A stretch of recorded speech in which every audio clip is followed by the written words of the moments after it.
Local 58.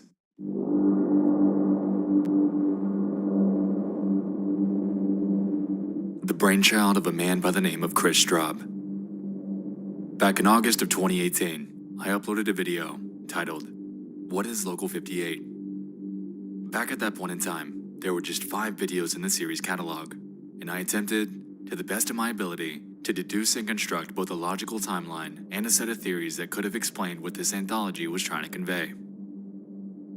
Since then, you guys have been vocal. It's become somewhat of an expectation to find comments on my posts, videos, and tweets asking about the series. But why? As it turns out, Local 58 didn't end a year and a half ago. It never left. According to this myriad of requesters, they've uploaded more since then, and apparently these new videos are pivotal to our investigation. With this in mind, I figured I'd give in. You got me. Let's give it one more run. Tonight, we're tuning into manipulative television, better known as Local 58.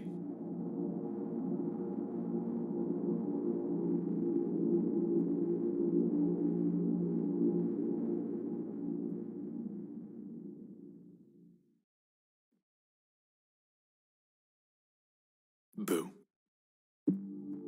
On Monday, October 28th of 2015, a web cartoonist and online creator by the name of Chris Straub would give birth to a web series by the name of Local 58. Taking place in Mason County, West Virginia, the same region as his other works, Brood Hollow, Candle Cove, and Itchor Falls, Straub has constructed an extremely complex narrative that appears to center on themes surrounding mass suicide, imminent danger, and hypnosis.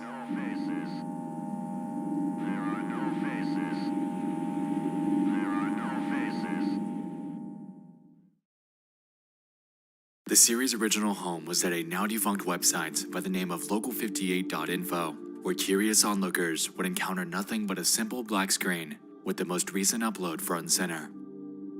The channel's catalog encompasses just 8 videos spread across what they call 2 seasons.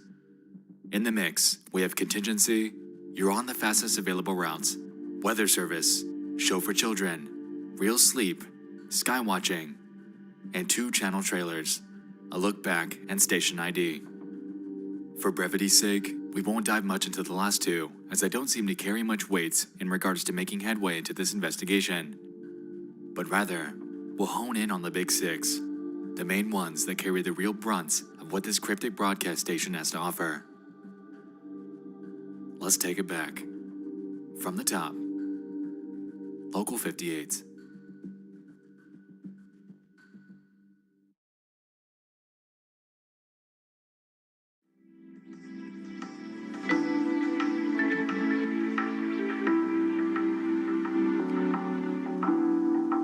Before you go, stay tuned for a quick message. The following footage will contain a full reanalyzation of various network broadcasts that have occurred on our partner station, Local 58. Much of what you'll witness will be material that you've experienced in prior coverage. However, a new angle will be taken, combined with their newest recordings, to ensure that tonight's viewing experience is a pleasant one. If you'd like to skip directly to analysis of the new recordings, please fast forward to the time shown on your television now. Tonight's broadcast is made possible through small contributions made to patreon.com/Nexpo and by viewers like you. Thank you.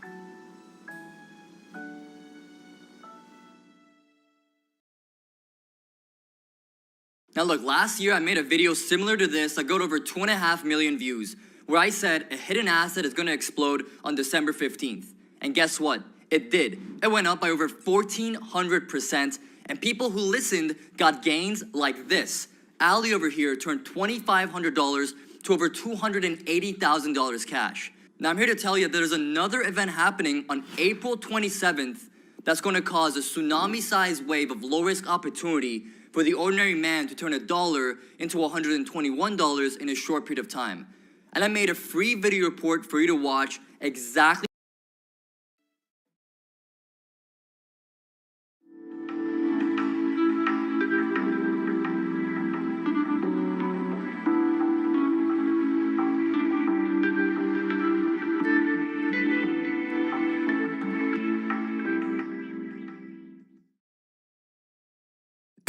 see.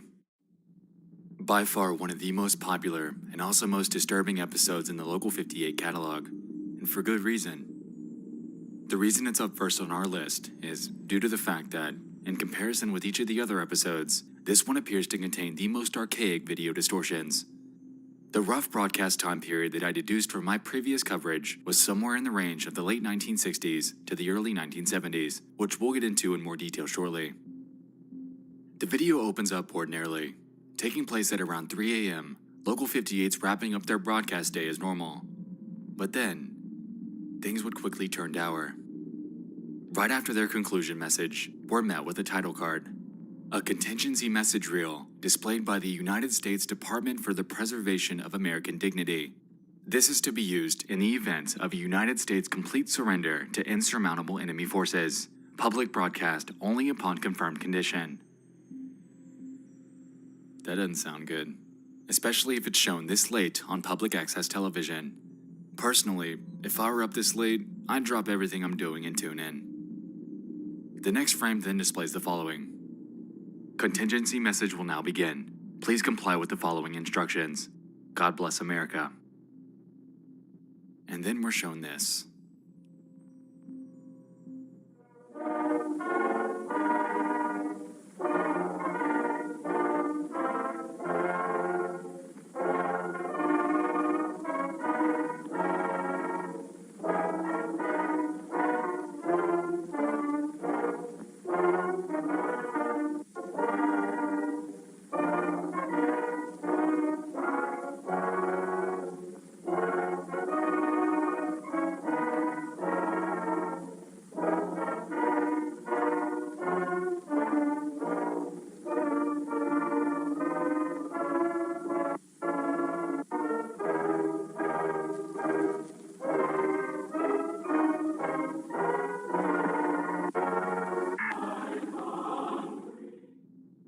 My prior statement regarding this taking place during the 1960s is an inaccuracy for the following reason.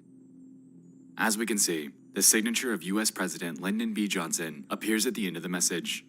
If we can recall, his presidency took place between 1963 and 1969, but if we back up and observe the opening title card, we'll notice that the background image contains an astronaut from the Apollo 11 mission.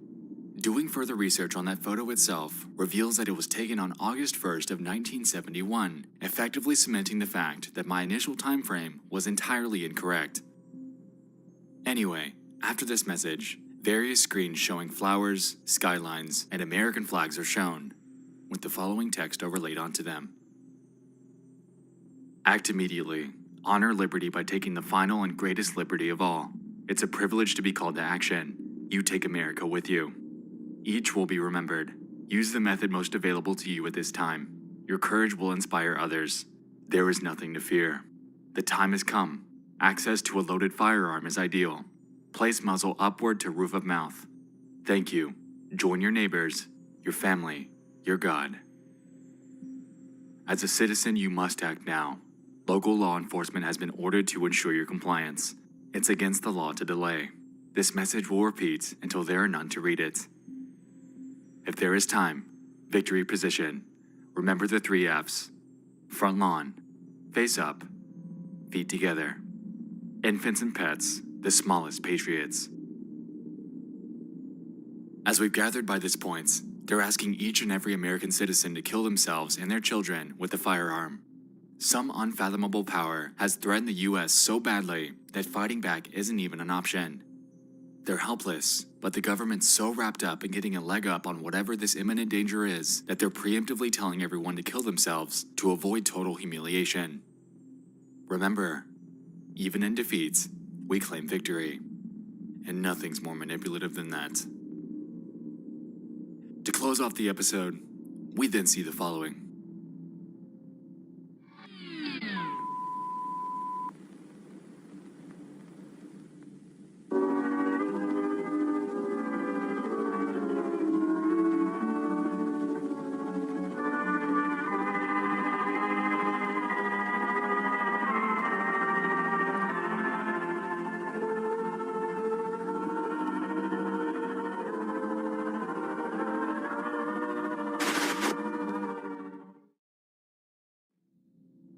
While Local 58 apologizes for the interruption, the hoax apology card that's shown thereafter cements the fact that this wasn't an accident. Local 58 wanted you to see this. They planned it.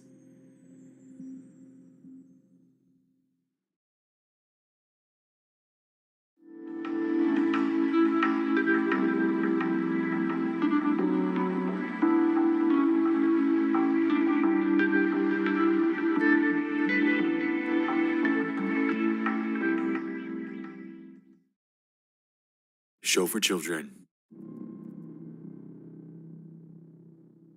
Here, we can observe an updated styling for the Local 58 brand, implying that we've jumped forward in time.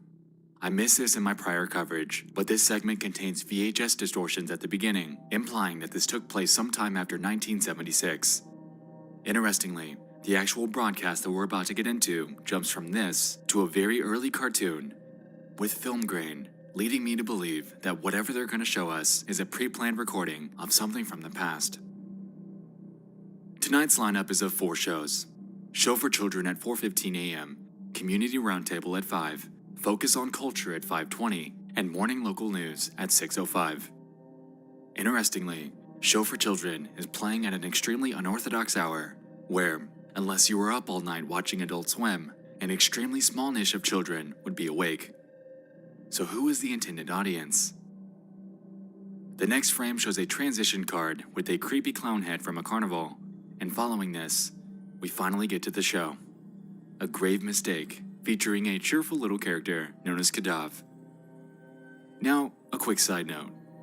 Kadav, in actuality, is a character in Chris Straub's series of Brood Hollow comics.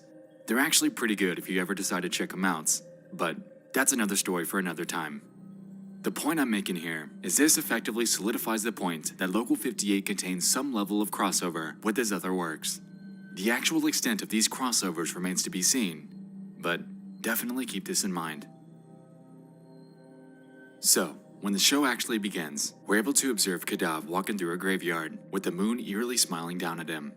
Kadav seems to be in high spirits, with nothing appearing to have gone awry. But shortly, we'll notice that over the course of the episode, he becomes increasingly more disturbed by his encounters.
Front lawn, face up, feet together. Kadav did this and he died. But it wasn't by gunshots. It wasn't by any sort of direct suicide. His entire body was stripped to an even more gruesome depiction of bones after the moon panned over the shots, which leaves me to wonder, was the moon this so-called insurmountable enemy force that was referenced in Contingency? Nah, that's crazy. This is just a cartoon, and the moon's the moon. Surely it can't be killing people, could it? Right? Right?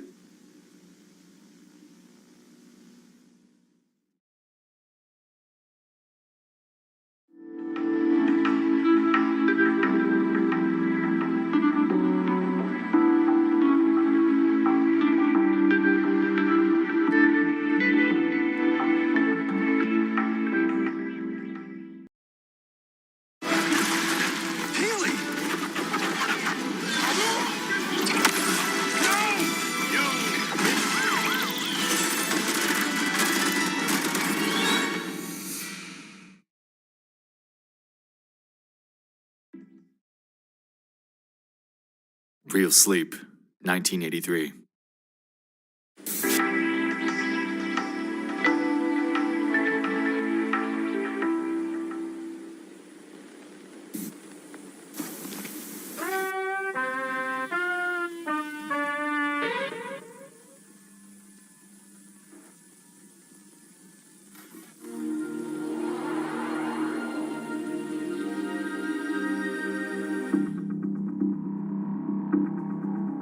This video opens up with yet another overhaul of the Local 58 visual styling. This time, we're shown that at 3 o'clock p.m., in broad daylight, this stuff's still happening. The broadcast this time appears to be a recording, personal videotape for a man named Philip Gerhardt. Created by something called the Thought Research Initiative, the video appears to be some sort of instructional guide intended to alter the sleep state of this individual. If we back up and really observe that first slide, we can notice that this cassette is non-transferable, with Philip's ID number shown as being 750117. This effectively implies that there are other tapes like this. So where are these people? What's on theirs? Unfortunately, we'll never know the answer to that question, but what we do know is that we have a contradiction. Let's play it back from the beginning.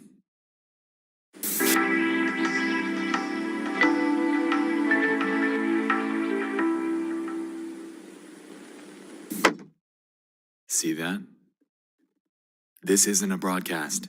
It's a full personal feed of someone's television screen. For some reason or another, the TV viewer was watching their local broadcasting before seemingly inserting a VHS of this real sleep tape after being reminded to do so. This leaves me to wonder. It almost seems like a full playback of something that a third party was tasked with monitoring.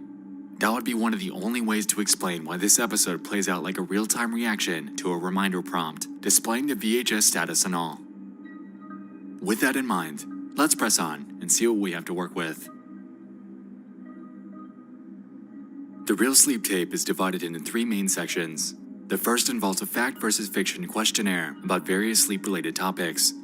Among them, they make various claims, such as the fact that dreaming during rapid eye movement sleep is merely correlational, not causal.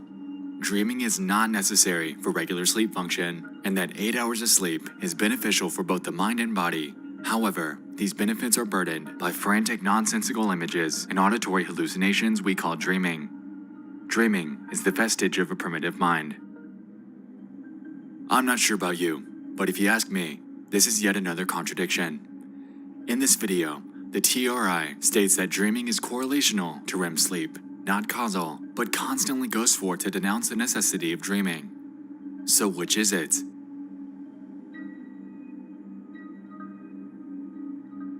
The second section involves something called the Kleitman map. According to the video, it's defined as an index of electric activity in a brain burdened by dream stimuli. Once mapped, this activity can be triggered by other controlled stimuli, including via the visual cortex. From what I gather here, they're essentially saying that they can alter your brain states with mere visual stimulation. Whether it be lighting, imagery, or hypnotic patterns, they can manipulate you, achieving their desired outcome whenever they need to. If you aren't already weirded out by the methods employed by this bizarre organization, oh buddy, Just wait.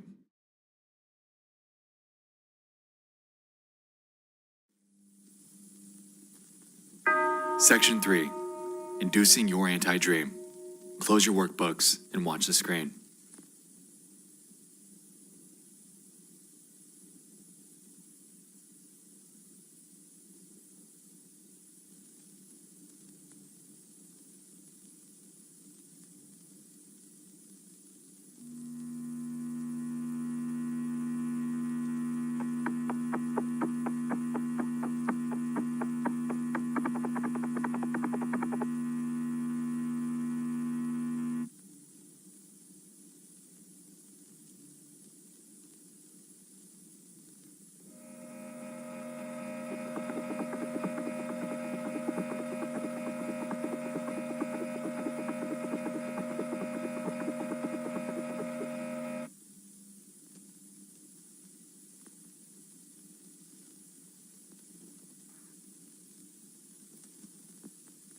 There are no faces.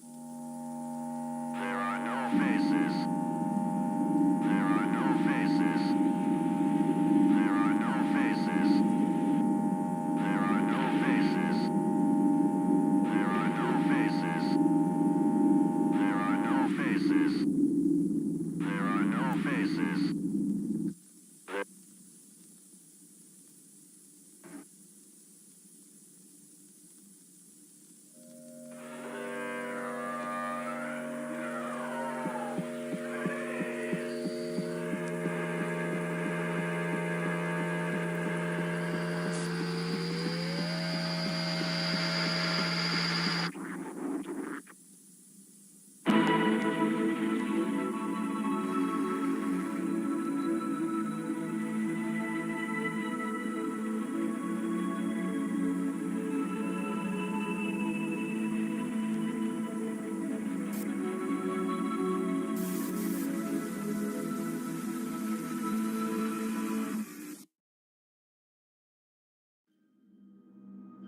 You up? So what just happened there? This last section seemed to be divided up into 3 subsections and appeared to employ some sort of phase distortion effect in each one. I'm just kidding. It's a brain game. I'll explain in a minute. The first subsection is titled Visual Calibration, and here we can see a set of faces that are lit up from various angles. The title of this one implies that they're merely hitting your brain's reset button, greasing the gears, per se, for the real sleep exercise that'll soon follow. Anyway, the exercise plays out, and you observe a few seconds of eerily lit, albeit normal-looking faces. Subsection 2, Cortical Memory. Here, we get more of the same, except we have 2 sets of faces instead of 1. This is a mind game, and as we can recall from our prior instruction, we need to be staring at the center of the television at all times. As you may have noticed by doing this, the faces on each side begin to appear distorted, even though in reality, they aren't. This then presents the question of why they're trying so hard to distort our view of other faces. Are they trying to get Philip to freak out around other people? To see others as nothing but a warped figment of his fragile imagination? That would drive someone to insanity. But I wouldn't put that past Local 58. Quick fun fact, this phenomenon is actually a real-life experiment. Example coming in 3, 2, 1. Stare at the center of your television.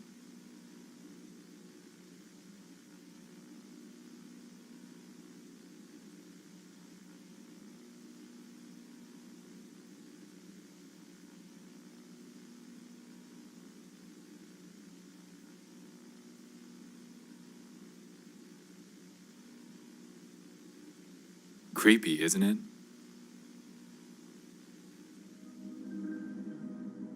Subsection 3. Ablation of subconscious, or in other words, surgical removal of subconscious. Here they asked you to repeat the phrase, "There are no faces," as a myriad of disturbingly warped imagery flashes before you. This is in line with our theme of human perception and their desire to warp our view of other people. There are no faces, combined with the title, Ablation of Subconscious, is beginning to drive the point home that they want to isolate you, make you lose control. so they can gain it. Subsection 4. Acceptance. Here, we're told to read without reading. Mostly impossible unless you have a superpower.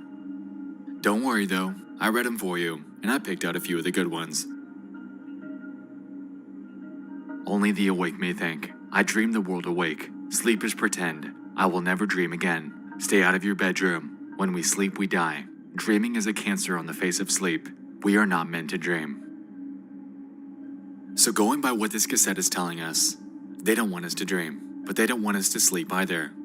It seems almost like a far cry from the tone at the beginning when they were telling us how pivotal REM sleep is for the mind and body. So I'll ask again, which is it? Is sleep good or not? I'm sure we all know the answer to that, but for a quick second, take a look at this. What on this screen is not like the others? I'll give you a minute. Alright, time's up. His name, the font. It doesn't have a drop shadow and appears as if it was placed there in post-production. With that in mind, let's move forward to the third section again, as the message on screen stood out to me. No two minds are alike. This instructional video was customized for you using your personalized climate map. Immediately after this, we can notice that the font changes to something similar to what we observed with Philip's name and remains as such until the very end. This tape was altered. Whatever it is that we're seeing in the last two sections was placed there intentionally and is likely different from not only the original copy, but also from the various other versions that were made for other participants. So, Real Sleep, a personalized tape filled with anti-dream and anti-sleep propaganda, intermixed with brain games involving distorting our view of other people's faces. And hypnosis.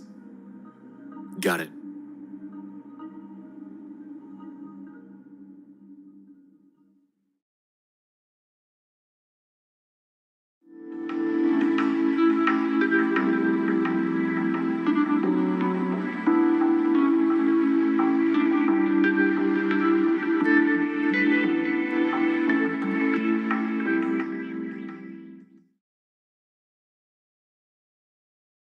Skywatching, 1994.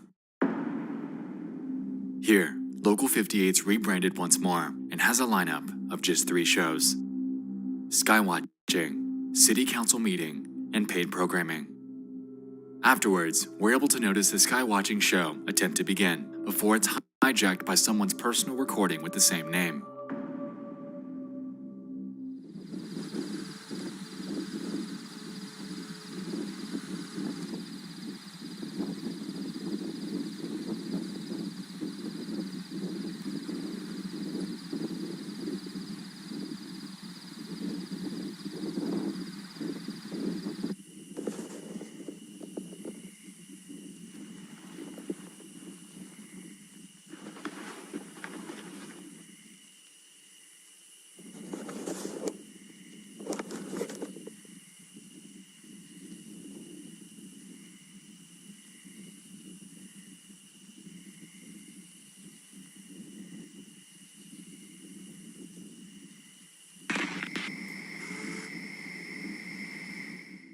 The video starts out innocent enough. Whoever's filming pans over various well-known constellations such as Orion's Belt and Pleiades. Though, halfway through the video, it gets a little strange. After swapping out a lens and adjusting focus to the moon, we observe the caption, "His throne." And then they zoom in, revealing that the moon is not inanimate. It's a fleshy, organic, and disturbingly alive body of mass.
Clearly, this person's shocked by what they found, and for good reason. Something they presumed to be nothing but a gargantuan rock orbiting Earth was in actuality covered in artificial craters and is transferring some sort of organic matter on its surface. Clearly, something's going on up there. Something sinister. But what?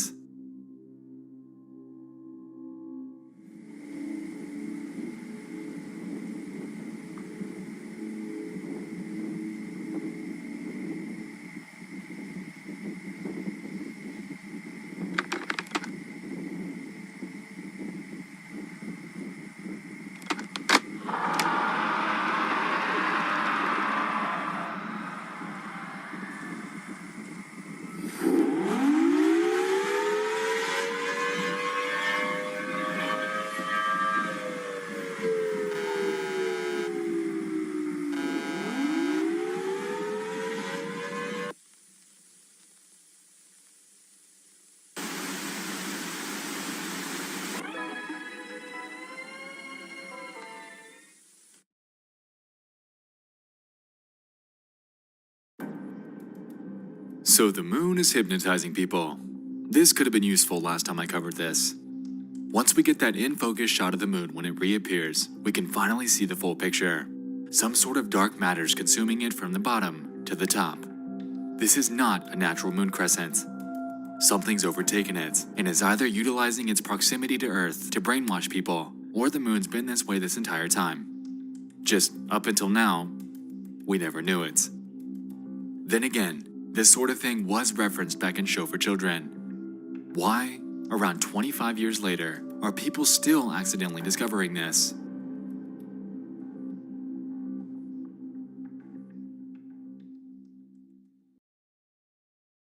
Tonight, I'll be eating loaded tots for March Madness. Thanks, boo. I think you better double them tots. No, this me was last year. I didn't get my madness last year, so we're doing double the madness this year.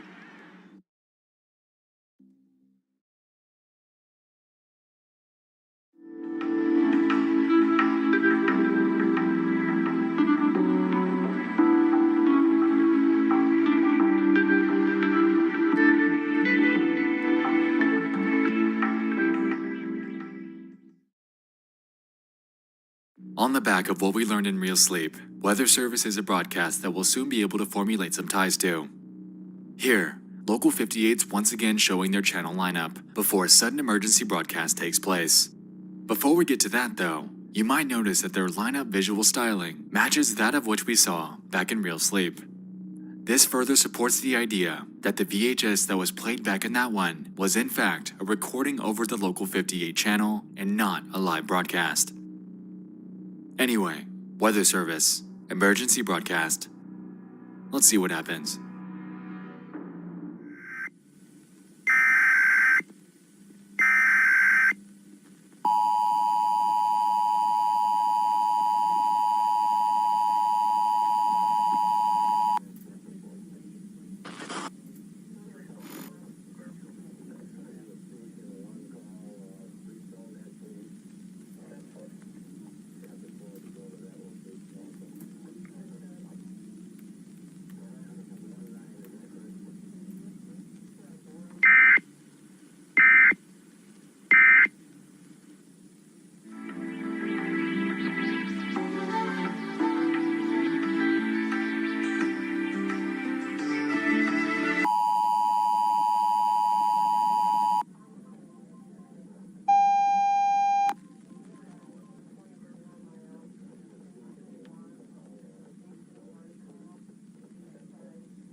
What in the mother of God was that?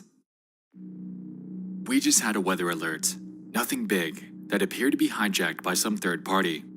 Throughout the video, we're able to observe conflicting statements saying to stay indoors, to go outside, to look at the moon, and not to look at the moon. Following this, Local 58 appears to regain control before being taken over once more, displaying the following. It's in the light. The moon came in. He found me through the mirror. Moonlight white. White like eyes. Not light, but blood. I drown in him. If you are afraid, we will look together. Something's in the moonlight, and God forbid you look up at it. This narrative essentially takes us through the experiences of someone that accidentally observed moonlight through a mirror. Somehow, this moonlight brainwashed or drowned them in some sort of hypnotic trance, just like the person in Skywatching. Interestingly, whoever it is that's typing this refers to the moon as a him, driving home the point that this isn't some inanimate object. Like we assumed, it's something much darker. At this point, I'm led to believe that the person hijacking this broadcast is a Local 58 employee that was fighting hypnosis and trying their best to get this message out. And it worked. We can hear it.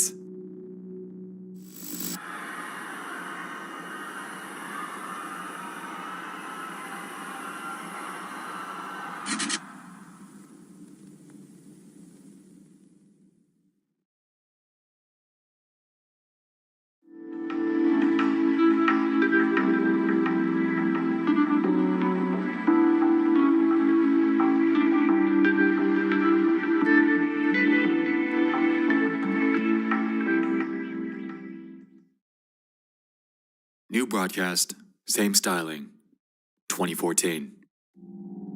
Tonight's lineup encompasses just 2 shows, the midnight movie at 12:05 and paid programming at 1:55. Soon after we see this, someone starts backspacing the paid programming text, presumably to warn the viewer on what's about to happen. Proceed to the highlighted route.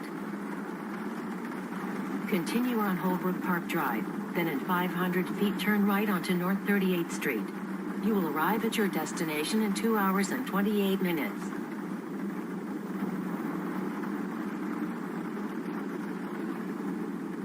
Turn right onto North 38th Street.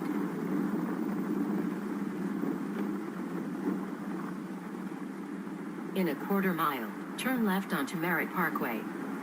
You are on the fastest available route.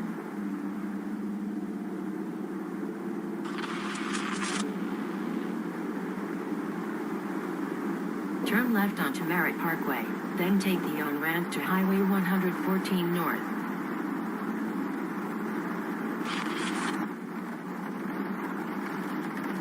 Traffic ahead, rerouting.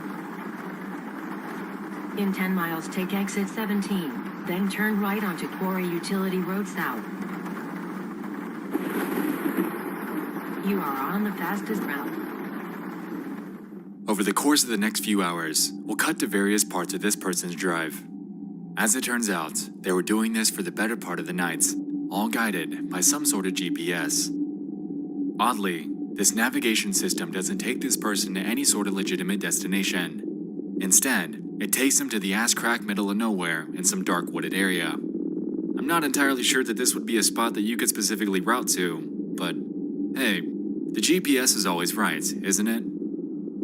Just like TV. Afterwards, the driver then encounters the following.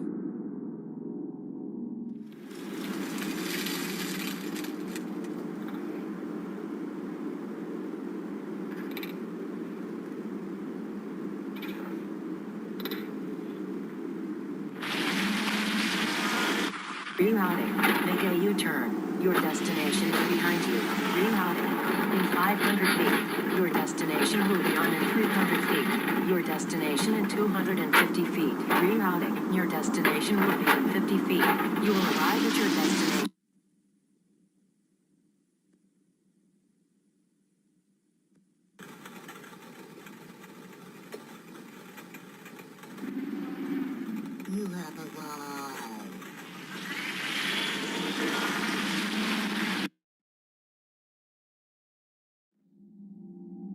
An alien cryptid, the basis of my theorization just a year and a half ago.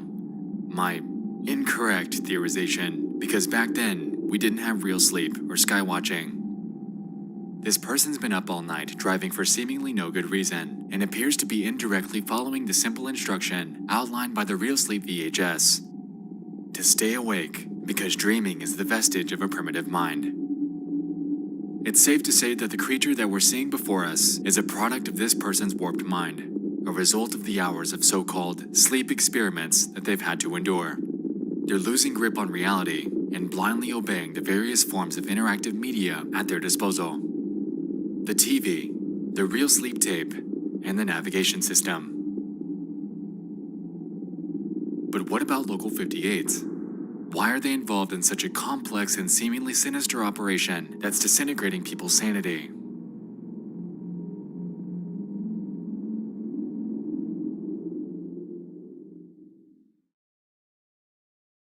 $68 trillion.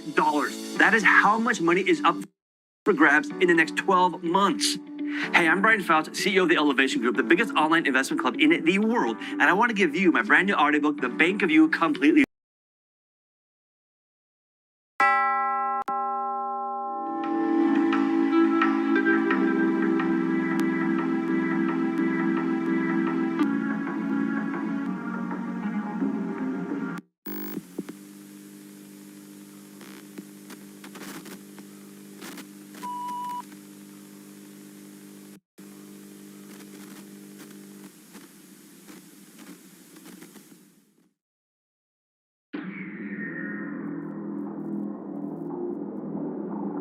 With the warring broadcast instructions outlined in Weather Service, combined with the Real Sleep experiments and the skywatching tape, I'm led to believe that there's some sort of widespread mind control operation going on here. Fundamentally, we need to back up to Real Sleep and take a hard look at the company running the operation, the TRI. They've only shown up in one video, but they're our key to piecing this together. I believe this organization knows that the moon is apocalyptically brainwashing people, and has since the very beginning. Evident by their tagline and their channel trailer, they've been researching this longer than most might believe. Local 58 isn't public access.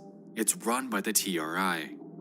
Going by the primitiveness of the channel trailer opening, I'm hard-pressed to believe that they discovered the ill effects of moonlight on humans sometime in the 1930s and began research on this because they wanted to utilize it for their own gain, for population control, and for power. Think Umbrella Corporation. These people are probably walled off and barricaded while they use the world's population as subjects for their deranged science experiments. To subtly condition you about the early stages of their research, they broadcast a contingency, a way to see how you'd react to on-screen media. Surely if it's on TV, it has to be real, right? Then comes Show for Children. The kids need conditioning too. And then in Real Sleep, we discover in another department of their studies, they're gathering participants for this so-called sleep study that's in actuality a wild hypnotic experiment aimed at keeping you awake during the nights. If you're up past dawn, then maybe you just might go outside and catch a glimpse of the moon. In skywatching, we witness this firsthand. The moon's alive, almost like it's some sort of eldritch abomination, which, if you're unaware, is a creature defined by its disregard for the natural laws of the universe as we understand them. They cannot be described by anything inherently natural and exist as powerful, otherworldly beings. To me, it appears that the dark shroud consuming the moon might be some sort of transformative shift from an inanimate rock into one of these beings. The TRI discovered this in its early stages and are observing the worldwide effects from their barricaded research lab. You might recall during the skywatching segment that I questioned why people were discovering the ill effects of the moon over the course of decades. Surely, if this were some constant phenomenon, then the entire population would be brainwashed in a matter of days. There is something I found though that might be able to explain this.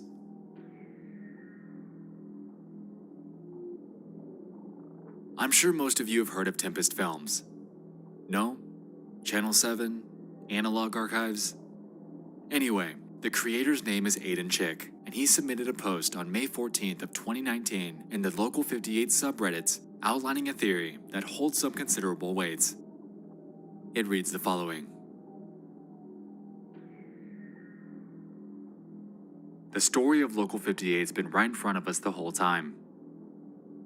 By far the most popular theory about the story of Local 58 is the alien theory, which basically states that an alien race is hijacking the television signals and sending eerie messages. Some say that the being in "you are on the fastest available routes" is basically confirmation that we're dealing with aliens here. Although this theory makes sense on the surface, I don't think this is actually what Chris was going for, and personally I don't find it very scary. But we've never really stopped to consider Chris Straub's other works, aside from Candle Cove. We'll get into Candle Cove in a bit though. The first thing I want to point out is the interconnected universe.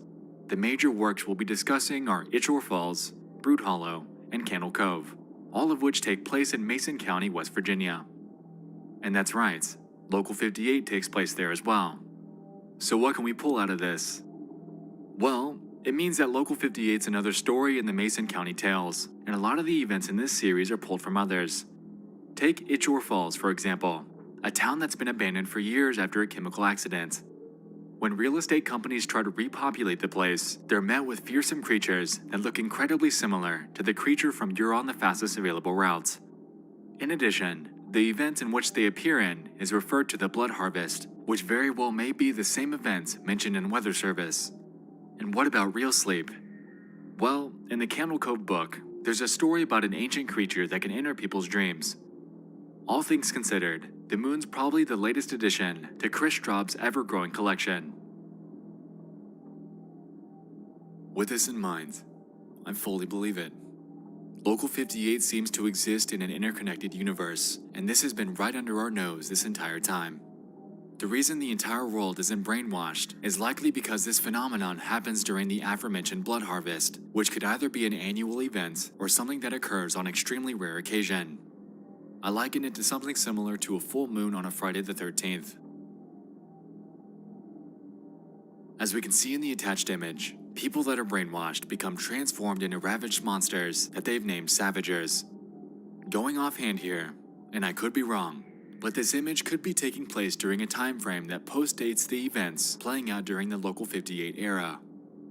In our current timeline, we could merely be observing the very early psychological shift of these various people, and their endgame just might be a full transformation into one of these experimental abominations. With this in mind, all of this seems to be heavily catalyzed by the Thought Research Initiative to not only control the world's population, but also observe what might happen when they undergo their conversion. The thing is, we've learned through years of zombie apocalypse media that this never ends up good. They'll get what's coming, and it's only a matter of time.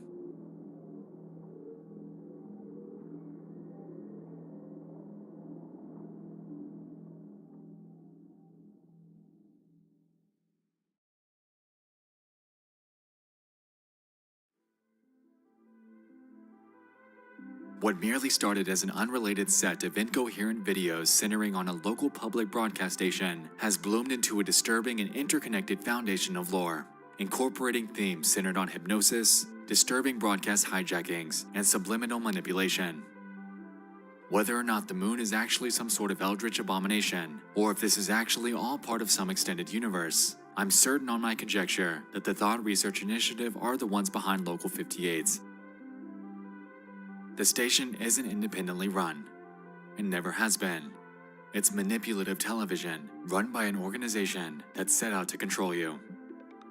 Whether or not you let it happen rests solely on your ability to resist temptation, subliminal messaging, and attempts at brainwashing. Don't look at the moon. Stay indoors. Question local broadcasting. And just in case, always remember the victory position. Front lawn, face up, feet together.